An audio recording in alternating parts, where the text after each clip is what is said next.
तंत्र प्रयोग तो देवी देवता पे भी होते हैं। माता मातंगी भी हुआ था जैसे। क्या होता है कि वहाँ पे असुर जो होते हैं ना, वो माता का वशीकरण करने के लिए पूरे तरीके से, पूरे विधि विधान से तैयार थे।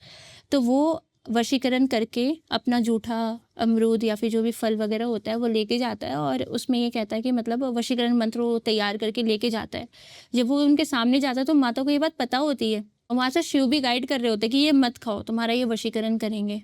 फिर वहाँ पे शिव मातंग रूप में आए थे उनको बचाने के लिए। ऐसा होने के बाद ही शिव ने सब मंत्र कीलित तभी किए थे। उसके बाद कीलित कर दिए उन्होंने सब मंत्र।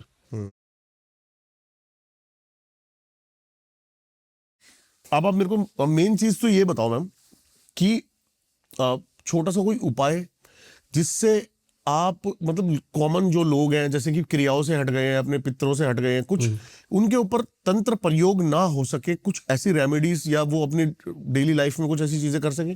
तंत्र प्रयोग तो देवी देवता पे भी होते हैं। माता मातंगी भी हुआ था जैसे। क्या हुआ था एक बार कि जैसे लक्ष्मी जी हैं, उनको देखा जाए तो वो बहुत छुआछूत मानती हैं अभी भी।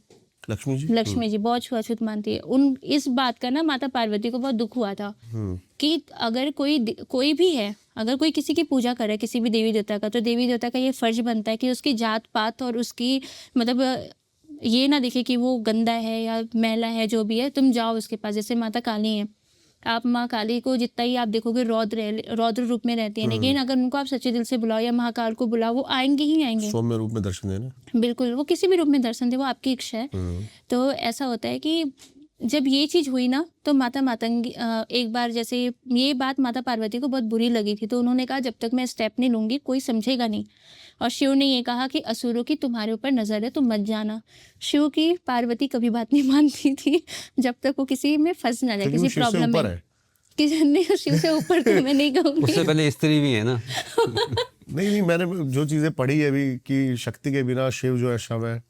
दोनों एक दूसरे के पूरक है, मैं ये मानती शक्ति है, शक्ति कभी शिव को अपना बेटा बना देती है और कभी तो शिव है ही वो, है ना। जब उन्होंने विष पिया था तो उन्हें बेटा रूप में स्वीकार किया, स्तनपान कराया उनको, उनका विष सही करने के लिए।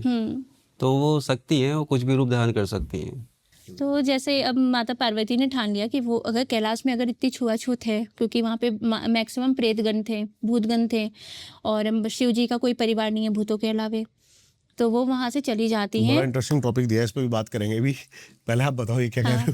वो वहाँ से चली जाती हैं और जहाँ शूद्र प्रजातियाँ रहती है ना, वहाँ पे चली जाती है उनके वहाँ पे। और क्योंकि वो लोग कैलाश आए थे अपना प्रसाद लेकर के, तो लक्ष्मी जी ने ये कहा कि तुम्हारी हिम्मत कैसे हुई देवी देवताओं की जगह पे आने की, तुम यहाँ से चले जाओ, तुम लोगों की यहाँ पे जगह नहीं है। ये बात माता पार्वती को बहुत बुरी लगी कि वो, क्योंकि वो झूठा फल लेके आए थे। तो ये देखो यहाँ पे भाव, जो मैंने आपको बताया कि भाव से, आप पॉडकास्ट के पहले मैंने आपको बताया था कि भाव से ही आप देवी देवता को बुला सकते हो। 12 साल की साधना भी आप 1 महीने में कर सकते हो, भाव के भूखे होते हो। तो माता पार्वती को ये दुख हुआ कि अगर वो झूठा प्रसाद भी लेकर के आए, तो उसमें उन्होंने ये देखा कि उन्होंने ये चेक करके लिया कि ये मेरे मतलब माता के लिए खाने लायक है या नहीं है। वो वहाँ से उनके वहाँ पे चली जाती है रहने के लिए शूद्रों के पास में। तो वहाँ पे क्या होता है कि वहाँ पे असुर जो होते हैं ना, वो माता का वशीकरण करने के लिए पूरे तरीके से, पूरे विधि विधान से तैयार थे। और जब उन्हें पता चलता है कि माता कैलाश छोड़ के आ गई हैं, तो वहाँ पे वो क्या करती है ना, अपने आप को प्रकृति के रूप में ढाल देती हैं।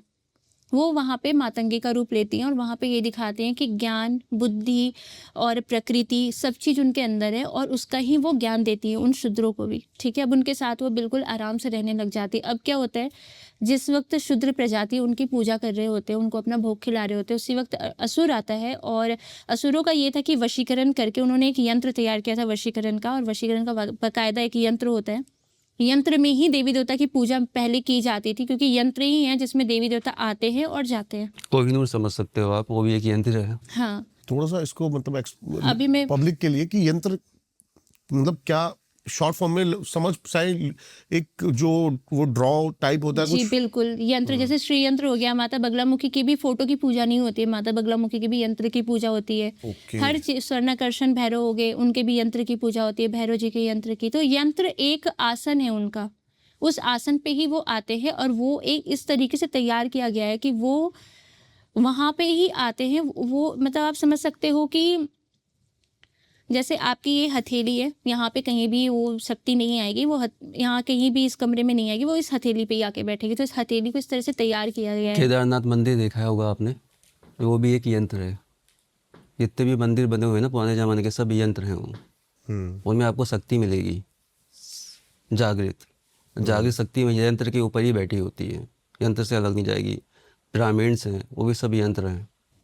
तो यंत्र को आप बेसिकली समझ सकते हो कि वो आसन है देवी देवता का। फोटो में मैं ये नहीं कहूँगी मूर्ति और फोटो में भगवान नहीं आते, बिल्कुल आते, लेकिन यंत्र जो होता है वो सर्वोपरि होता है। यंत्र इसलिए बनाए जाते थे।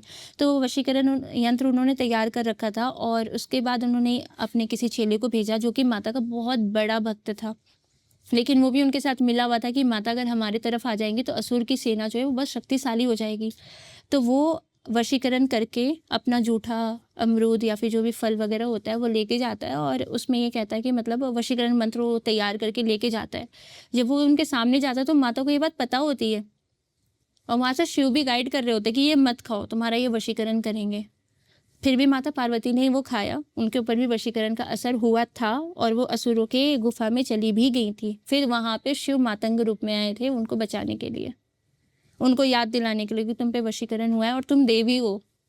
ये चीज़ तो देवी देवता के ऊपर भी तंत्र का प्रयोग हो जाता है, तो फिर हम इंसान हैं। तो और तंत्र एक ऐसी चीज़ है ना, जैसे एस्ट्रोलॉजी के ऊपर भी तंत्र काम करती है और तंत्र एक इतना बड़ा क्षेत्र है कि आप जितना भी इसके बारे में नॉलेज गेन कर लो बहुत कम है। पूरा जीवन बिता दो आप, तंत्र नहीं सीख पाओगे ऐसा आप। होने के बाद ही शिव ने सब मंत्र कीलित तभी किए थे। उसके बाद कीलित कर दिए उन्होंने सब मंत्र। उसके बाद सिर्फ सावर जो मंत्र होते हैं ना, उन्हीं को वो किया कि आप इन्हीं का यूज कर सकते हो। जो वैदिक मंत्र सब कील दिए उन्होंने।